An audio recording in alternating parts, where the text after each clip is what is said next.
আছে না এরকম আছে, কিন্তু ঠিক মতো চলে না, ধাক্কা ধাক্কা দিয়ে চলতে হয় এবং ওটা লাভ করতে পারতেছে না।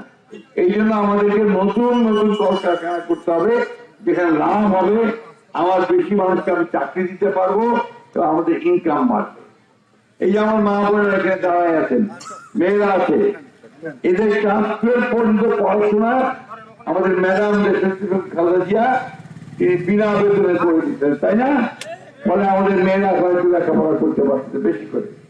কোন কোন জায়গায় দেখা যাচ্ছে ওনারা সরা ছাড়া গেছে, ছেলেরা রেজাল্ট করে তার সাথে অনেক বেশি রেজাল্ট ভালো করতে আমাদের মেয়েরা, তাই না? এই যে আপনার সুবিধা নিয়ে আসা, মানুষের কাজের ব্যবস্থা তৈরি করা, কর্মসংস্থান করা, এগুলো হচ্ছে আমাদের কাজ।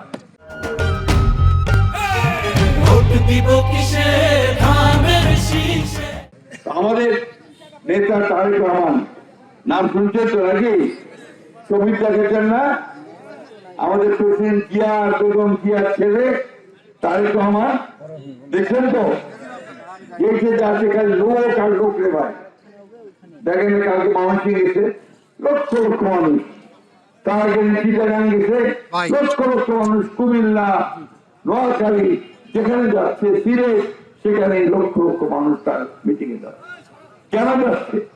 যে মানুষগুলো তার মধ্যে একটু আশা খুঁজে পাচ্ছে, তার মধ্যে একটা নতুন একটা নেতা দেখতে পাচ্ছি, যে নেতাটা তাদেরকে ভালো কিছু দেওয়ার কথা বলতেছে।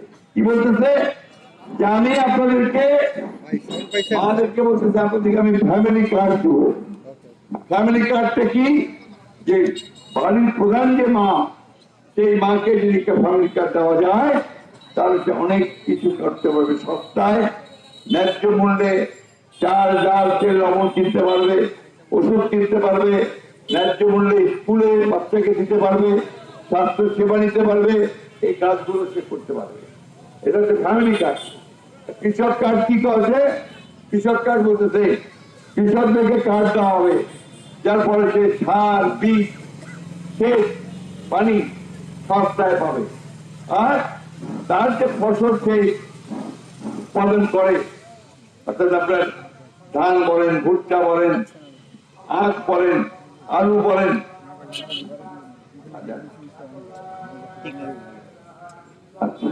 আজানটা শেষ হোক নাকি?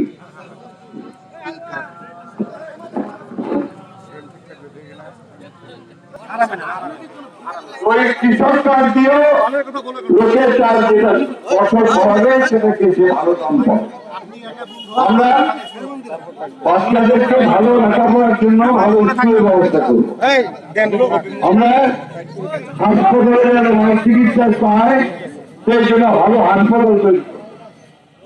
আমরা সস্তায় ওষুধ দেওয়ার চেষ্টা করব, আর দেশে শান্তি শৃঙ্খলা রাখার জন্য আমরা পুলিশ ডিপার্টমেন্ট থেকে আরো ভালো করার চেষ্টা করব। বন্ধুগণ, সবচেয়ে বড় কথা হচ্ছে দেশে একটা শান্তি নিয়ে আসার চেষ্টা করব। এটাই এখন আমাদের সবচেয়ে বেশি দরকার। আরো অনেকগুলো কাজ আমরা করতে চাচ্ছি, যেটা আপনাদের সামনে আমরা কাগজের মধ্যে দিয়েছি, কাগজে দেখতে পাচ্ছেন। মোট কথা, আপনার কাজ যে করবে তাকেই তো আপনি ভোটটা দিবেন নাকি? আমি তো আপনাদের পরীক্ষিত লোক। ও কাগজে দেখেছেন না? ও কি চুরি চামারি করছে কিছু? হাসির ব্যাপার। আজকাল প্রায় দেখা যায় যে আপনার সুযোগ পাইনি খালি চুরি করে, ঠিক না? তা আমি তো আপনাদের সঙ্গে দীর্ঘকাল ধরে কাজ করতেছি 91 সাল থেকে। অথচ আপনাদের কাছে জোর সময় বলতে পারি যে কারো কাজ করে দেওয়ার জন্য আপনাদের কারোর কাছ থেকে আমি একটা পয়সাও নেইনি, একটা চাও খাইনি। খাইছি নাকি? আর এই রাজনীতি করে বাড়িঘর সম্পত্তি বানাইছে, আর উল্টা মত বাপের যে জমিদার সবটা বেশি, সবটা বেশি। এমনকি আমার বসের বাড়িতে থাকবে শহরে, ওইটার দেখে বেঁচে দিচ্ছি। এই করে আমরা রাজনীতি করি না। তো আমার একটা কথা তাই বলছি, এটা আমার শেষ নির্বাচন। আমার এই এলাকায় আপনাদের প্রত্যেকটা লোকের সঙ্গে আমার ব্যক্তিগত সম্পর্ক আছে। আপনাদের কথা আমার খুব মনে হয়, ফিল করি আমি। তা আমার শরীর এখন এত খারাপ হয়ে যাচ্ছে আস্তে আস্তে, বয়সও বাড়ছে। তা আমার নিজেরই মনে হচ্ছে যে আমার আর ভবিষ্যতে 5 বছর পর আর কোথায় ওই ইলেকশন করিবা পারি না, ভোটের দ্বারা পারি না। তো এইটা আমার শেষ ভোট, শেষ নির্বাচন। মা বোনদের কাছেও আমার যে আবেদন, ভাইদের কাছে আবেদন, এই শেষ ভোটে আপনারা আমাকে দয়া করে একটু সমর্থন দিবেন, আমাকে ধানের শীষে ভোট দিবেন, তাহলে ইনশাল্লাহ আমি আপনাদের কিছু কাজ করার সুযোগ পাবো। কি দিবেন তো? ঠিক আছে, করবেন। আমাদের কিন্তু আপনার একটা প্রতিপক্ষ আছে, নৌকা নাই, কিন্তু আরেকটা মার্কা আছে। তো কি মার্কাটা? দাঁড়িপাল্লা। দাঁড়িপাল্লাকে আগে দেখছেন আপনারা? এখানে এই অঞ্চলে দেখছেন 91 সালে ছিল, আমাদের ছেলেরা দেখে নাই। 91 সালে দাঁড়িপাল্লা ছিল, তখন আপনারা খুব কম ভোট পাইছিল, ঠিক না? আমার কথা হচ্ছে যে আমি আপনাদের পরিচিত, দীর্ঘকাল ধরে আপনাদের সঙ্গে কাজ করে এসেছি, কোনদিন আপনাদেরকে ছেড়ে যায়নি। ইনশাআল্লাহ আগামী নির্বাচনে আপনারা যদি আমাকে সমর্থন করেন, তাহলে আপনাদের আমি বাকি কাজগুলো করার চেষ্টা করব।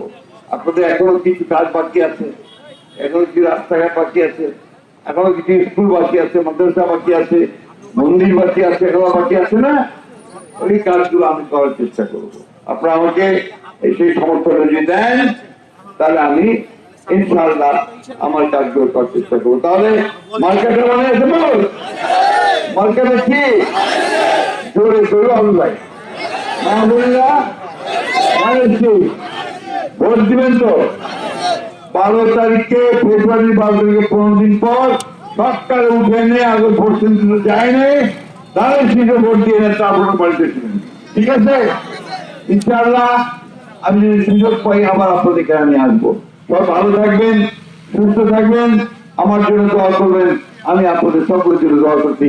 আল্লাহ আপনাদের ভালো রাখুক, সুস্থ রাখুক। আসসালামু আলাইকুম। হিন্দু ভাই কারা